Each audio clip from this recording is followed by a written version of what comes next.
Mr. Gandhi and the Emancipation of the Untouchables by Babasaheb Ambedkar. Chapter 2. The Importance of the Untouchables.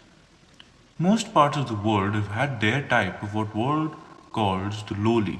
The Romans had their slaves, the Spartans their helots, the British their villains, the Americans their blacks, and the Germans their Jews.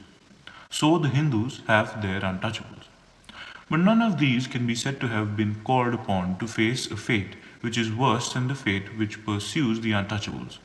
Slavery, serfdom, village have all vanished, but untouchability still exists and bids fair to last as long as Hinduism will last. The untouchable is worse off than a Jew. The sufferings of the Jew are of his own creation. Not so are the sufferings of the untouchables. They are the result of a cold, calculating Hinduism which is not less sure in its effect in producing misery than brute force is. The Jew is despised but is not denied opportunities to grow. The untouchable is not merely despised but is denied all opportunities to rise. Yet, nobody seems to take any notice of the untouchables. Some 60 millions of souls much less espouse their cause. If there is any cause of freedom in this Indian turmoil for independence, it is the cause of the untouchables.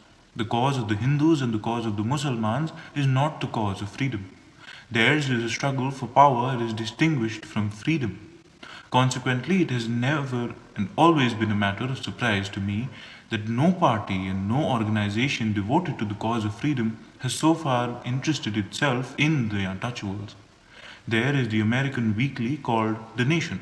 There is the British weekly called Statesman. Both are powerful. Both are friends of India's freedom. I would mention the American Labour and British Labour among organized bodies among the supporters of India's freedom. So far as I know, none of these have ever championed the cause of the untouchables. Indeed, what they have done is what no lover of freedom would do.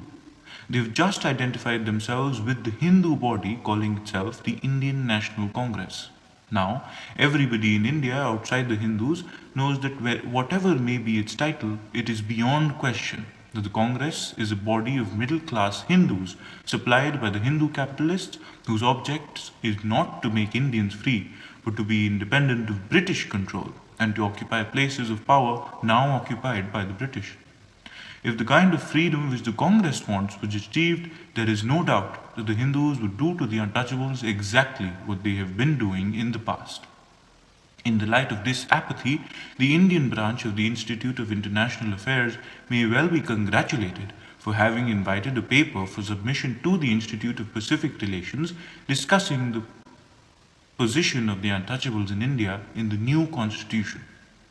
I must confess that this invitation for a statement on the position of the untouchables under the new constitution came to me as an agreeable surprise and a great relief, and it is because of this that notwithstanding the many things which I am preoccupied, I agreed to find time to prepare this paper. The end.